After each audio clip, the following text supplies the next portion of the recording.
Wayne, it's good to see you again. You've been riding track work for how long now? Oh, it's been nearly 5 weeks now, Arthur.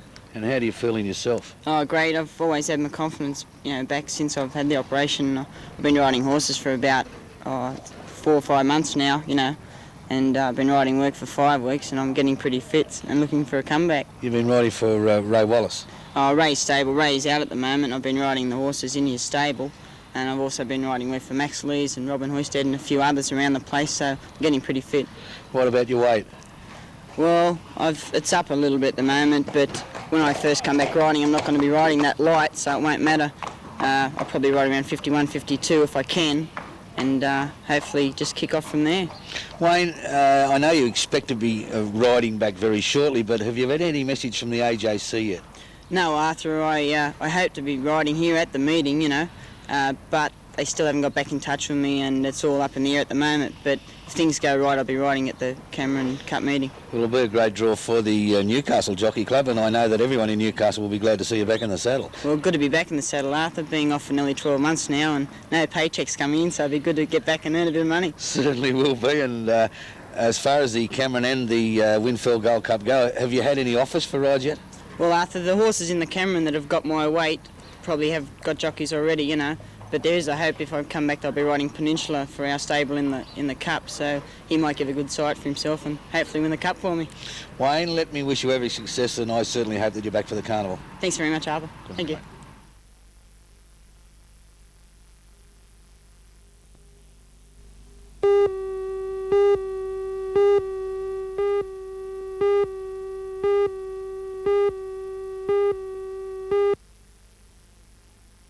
Well, it was named the Cameron Handicap after James George Cameron. He was a committeeman for 25 years. Actually, he was a president for 25 years. And I suppose for services to the Newcastle Jockey Club, in 1935 they named the race after him. It was just it was the James George Cameron Handicap in 1935. 1937 was the Newcastle Cup Cameron Handicap Double. Have you got any idea how much the Cameron would have been worth at that stage? £350. It's gone up quite a lot since then. My very word it has. How much success has your husband Roy Hinton had in the Cameron? Well, Roy won it twice, in 1970 with Master Ritz and 1978 with Manawapui. Had a little bit of bad luck though with Master Ritz, didn't he? Well, can you tell us a little about that? Well, he returned, I'll put it that way, he returned a positive swab to caffeine. It was, and he was disqualified. He was disqualified, no car. Eventually he got the cup. What, in your opinion, was, one of the best performances of a Cameron? Well, I'm not the best judge in the world, but my opinion is Martello Towers. Yeah, he won the race by 100 yards, easily. Yeah, and then we come to a horse like Luskin Star. Oh, well, Luskin Star was a champion. Certainly was a true champion. My word. Any funny incidences that you can think of? Not funny. Our friend down the lane, Warren Edwards, his horse, Bermudas, he virtually had the race won, and a flash from a camera made the horse jump in the air, and he just lost the race. And there was a lot of controversy over that too. Yeah, I think he should have won. I think a lot of people think that he should have. Well, he had the race virtually won, and it was, that's caused him to get beaten.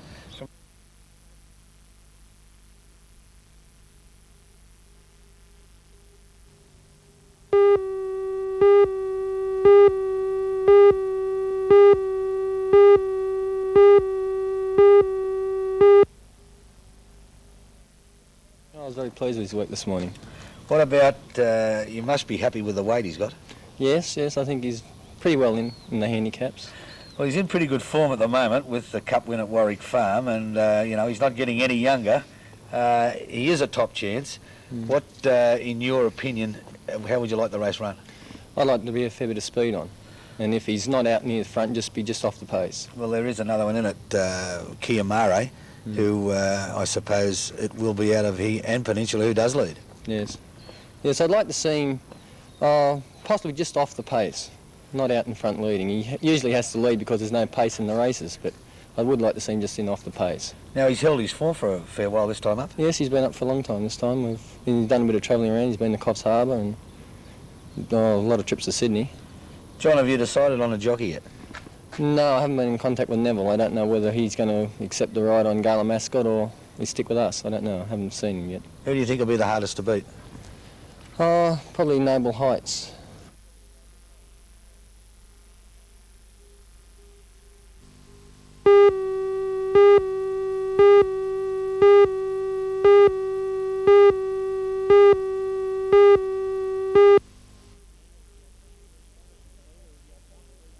The teams have evened up a little bit, and there's also a wave of new young boys coming onto the scene.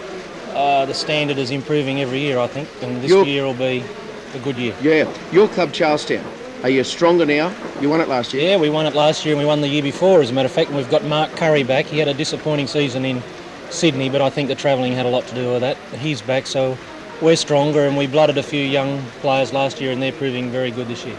Who are the other sides that are likely to cause you the most trouble, say? Well, Belmont are strong. If Kerry Thompson gets Russell Neal and Gary Gilmore going, they're strong.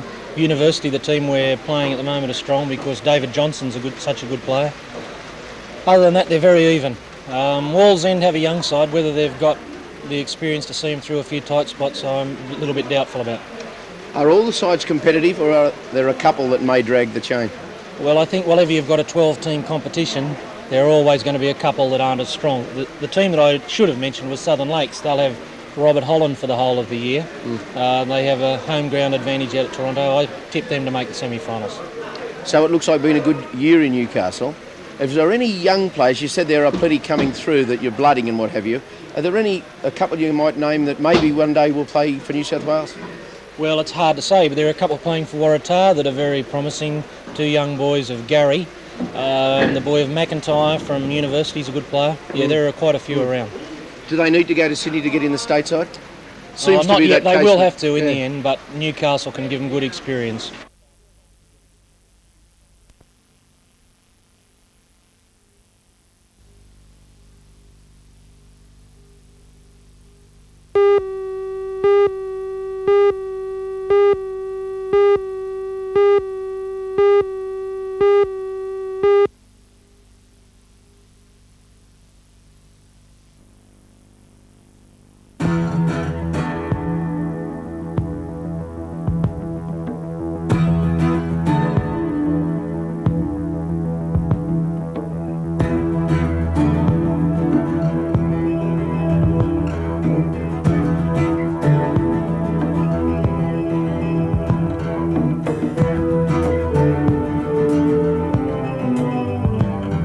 Caves are fairly scarce in this area. We're up here at Timor this weekend, where we have a limited number of usable limestone caves. The only other caves to be found in this area would be at Pilcher's Hill, which are fault caves, but only very small, and some small limestone caves at Gloucester. Generally the entrances are well concealed. They may be fairly small openings between rocks, or they may be large openings at the bottom of washaway where the dirt's disappeared into the cave. A lot of times they're hidden under bushes, so you spend a lot of your time caving looking for the entrances. If you're not sure how far they go, but there's passages run from under that entrance there all the way around. Just explore, have fun, that's what you're here for. Some people go caving because of the pretty formations, and they can be very spectacular at times.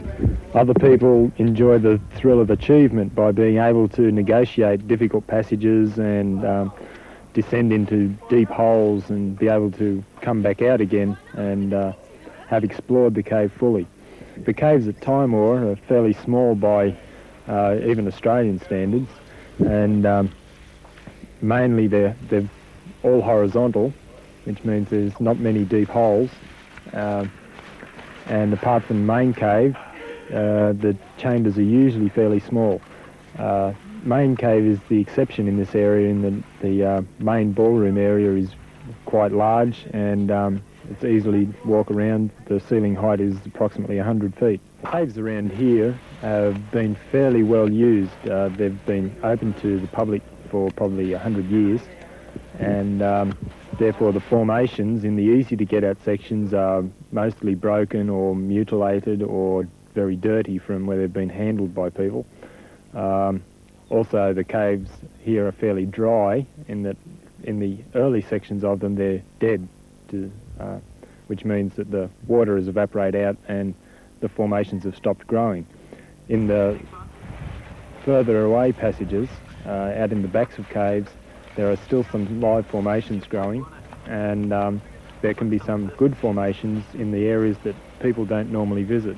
So when we come here, we try to get straight out to the back of caves to show people what a live cave looks like and how formations start growing. That corkscrews around to your left, Gary, so just slide down and you'll end up on your hands in the dirt. In Newcastle, the scouting movement is about the only place you can learn to cave properly, apart from a few of the bushwalking clubs who also do a bit of caving on the side.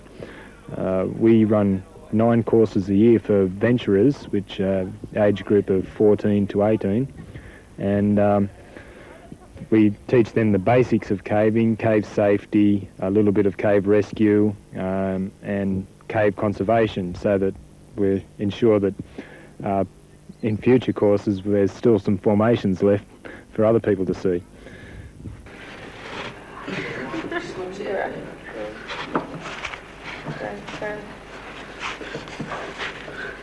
Speed of greased mud. Caving on the whole is considered to be a high-risk activity by the Scout movement. We try and make it as safe as possible, but people can still get into problems if they're not aware of the safety features that we teach or safe practices in caves. You mate, you're doing well. That's about as fast as you can come out of that hole. With your shoulder and push on that. I can't with my shoulder, it's stuck still. You should be able to push with your feet. Well, see, you've got space up this side. You should be able to push high up into this little wedge. No. I still reckon it's better the other way. People who wish to go caving, we would highly recommend that you consult a group that is experienced in the sport, either a Speleo club or the Scouts if you're of that age, to ensure that we'd have no accidents or minimise the risk and to make caving as safe a sport as possible.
Good afternoon.